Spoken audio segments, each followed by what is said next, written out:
po ba yung pinaka-exciting na parte ng pag-asagawa ninyo ng You Have the Power campaign so far? Ang pinaka-exciting part na nakikita natin itong sa loob ng isang taon ay yung interaction natin sa ating mga kabataan.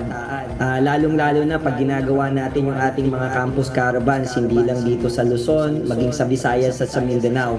Kitang-kita natin sa kanilang partisipasyon, sa kanilang pagnanais makatulong at malaman yung mga bagay na energy efficiency. So kitang-kita natin at nararamdaman natin yung pagnanais nilang makatulong sa ating bansa, sa kanilang pamilya. Kaya inuunawa nila kung ano yung maitutulong nila sa programa dito pagdating nga sa energy efficiency. Director, paano na po nag-evolve yung campaign since kakasimula pa lang po nitong implementation? Ang pinagbago nito, nung una kami ay just nagsasalita, nagpabigay kami ng impormasyon. Ngayong pumasok na taon sa pakikipagtulungan natin sa PCO, naging mas interactive tayo. Kung babalikan natin itong nakaraang linggo lang, nagkaroon kami ng awarding ceremony. Yung ating mga kabataan sa mga eskwelahan, nagkaroon sila ng mga contest, paggawa ng comic strip, paggawa ng animation at kahit short films. At nakita natin na yung mga itinuro natin, yung mga ibinahagi natin ng mga konsepto, nagawa nila ng mga comic strips nga na mas nakaka-relate sa kanilang kabataan. So, yun yung napakalaking pagbabago. Kaya yun rin ang inaasahan namin gagawin sa mga susunod na taon na mas maging interactive ang ating You Have the Power campaign.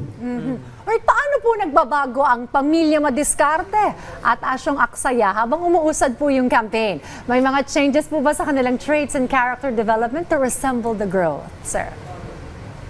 Alam nyo kung yung mga mas nakakatanda sa atin, itong konsepto nung pagpasok nitong halimbawa si Asyong Aksaya, nung panahon po ng ama ng ating mahal na Pangulong Ferdinand Marcos Jr., yung konsepto na yun ay unang lumabas, isa siyang comic strip. Ang bago lang po naging evolution nito, nagkaroon na nga siya ng parang mga heroes na ordinaryong pamilya, yung tinatawag nating Pamilyang Madiskarte. Yung mag-asawang si Bayan at Belen, maging yung kanilang mga anak. Sila ay foil, kumbaga papangontra kay Aksyong Aksaya na tinuturuan nila si Aksyong Aksaya na meron silang kapangyarihang mabago. Kung si Aksyong Aksaya noon ay nag-aaksaya, hindi pinapatay ang ilaw, iniiwanang bukas yung gripo. Itong Pamilyang Madiskarte, pinapatay nila yung ilaw, sinasarado nila yung gripo, tinitignan nila yung mga pagkakataon na makapagtipid sila, maging masinop sila sa paggamit ng enerhiya.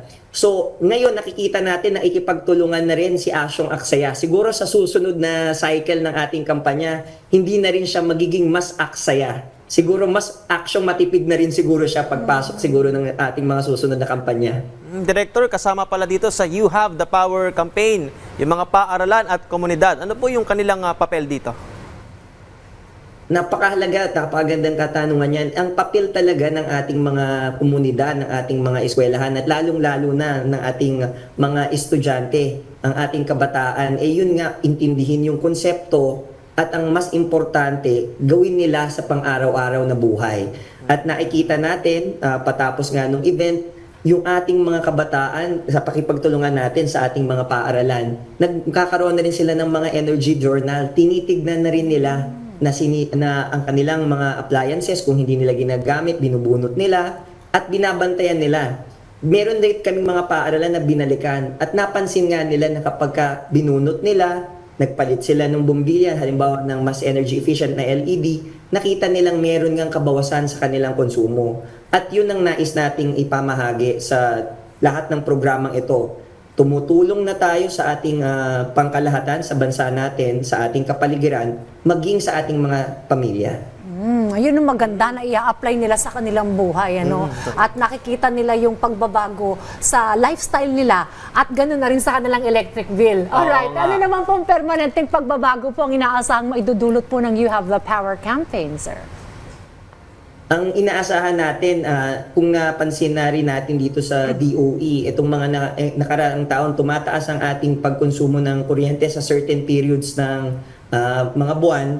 At dahil nga dito sa kampanyang ito, syempre mas marami pang pagkamal ng ating idadagdag dito, makikita naman natin na nababawasan nga. Tumataas ang pagtulog pero hindi ganun kasing taas. Nakikita rin natin ang pagdami ng paggamit ng mga energy efficient na mga appliances at mas madami nang maalam sa ating mga kabataan. Inaasahan natin na pagbalik ulit namin, kung may babalikan kaming mga ibang paaralan, makikita namin na tuloy-tuloy ang kanilang pag-i-implement nitong programa. At sana rin naman ang aming layon, yung mga susunod pang mga batches, halimbawa sa kanila, i-share na rin nila yung maganda nilang naging experience dito sa programang ito. Director, magpapatuloy pa po ba yung mga creative contest tulad ng animation, comic strip at filmmaking sa susunod na taon? At ano pa yung mga dapat abangan dito sa ating campaign? Tuloy-tuloy lang ang ating kampanya sa You Have the Power.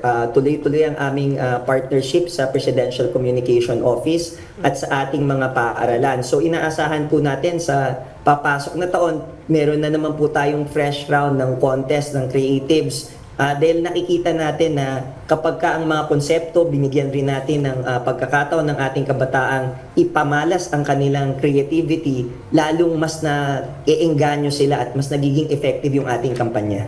Okay, panghuli na lamang, Sir Patrick. Ano po inyong mga paalala sa ating pong mga manonood, lalo't partikular po sa pagiging responsable sa paggamit at pagkonsumo ng enerhiya, sir? Ngayon siguro sa panahon ng Kapaskuhan, yung mga may bonus, ang mabilisan lang natin sasabihin, pumili po tayo ng mas energy efficient appliance. Ito po yung label na nakikita, mas madami pong star o mas mataas ang numero, mas makakatipid po kayong i-operate. Ngayon medyo malamig na, baka pwede na po tayong gumamit na lang ng electric fan para hindi naman na tayo gumamit ng aircon sa pansamantala. At ang pinakapaalala natin sa ating mga kababayan, you have the power. Energy efficiency starts with you. Sama-sama tayo sa bagong Pilipinas. Ayan, maraming salamat po, Director Patrick, sa inyong pagbabahagi ng detalye tungkol sa You Have the Power project ng Department of Energy. Thank you, Sir Patrick.